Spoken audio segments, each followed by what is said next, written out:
নমস্কার বন্ধুরা, আমি স্নেহা বলছি আসাম থেকে। আমার আজকের এই ব্লগটি যে যেখান থেকে দেখছেন আশা করছি সবাই ভালো আছেন, সুস্থ আছেন। আমরাও কিন্তু বেশ ভালো আছি। আমরা আজকে একটু বেড়াতে যাব, তাই আমি মাকে একটু সাহায্য করে দিচ্ছিলাম। এই ভিডিও ফুটেজগুলো কিন্তু অনেক পুরনো, কিন্তু ছাড়তে পারিনি।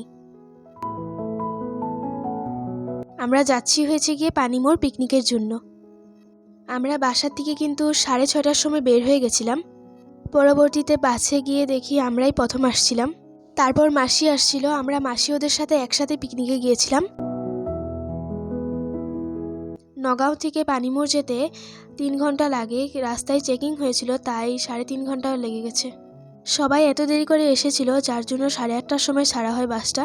আপনাদের সাথে কথা বলতে বলতে কিন্তু আমরা পানিমোড় পৌঁছে গেছি। এখানে অনেক ভিড়, পার্কিং স্পটটা পাওয়াও কিন্তু অনেক কষ্ট হয়ে দাঁড়িয়েছে। আচ্ছা, আপনাদেরকে তো একটা কথা বলিই নি, এটা আসলে একটা নদী। এই নদীটাকে দেখতেই কিন্তু অনেক মানুষ এখানে আসে।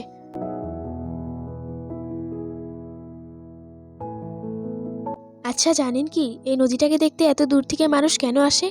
এই নদীটার রং জানুয়ারি ফেব্রুয়ারি মাসে নীলা হয়ে থাকে। এই জায়গাটা কিন্তু অনেক বড়। এই জায়গাটার যাওয়া কিন্তু নিষেধ আছে, আর এখানে একটা বড় ঝর্ণা আছে।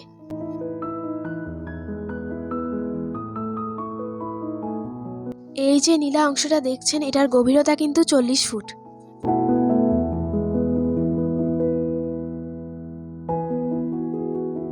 পাড়ের দিকে নামাও কিন্তু অনেক কষ্ট হয়ে দাঁড়িয়েছে। যা স্রোত সেটা আপনারা দেখেই নিশ্চয়ই বুঝতে পারছেন। আমরা পাড়ের অংশর পাথরেই অনেক সময় ধরে বসে আছিলাম। আসলে কি জানেন, প্রকৃতির সৌন্দর্য যে কতটা সুন্দর তা ঘর থেকে বের না হলে বুঝতেই পারবো না।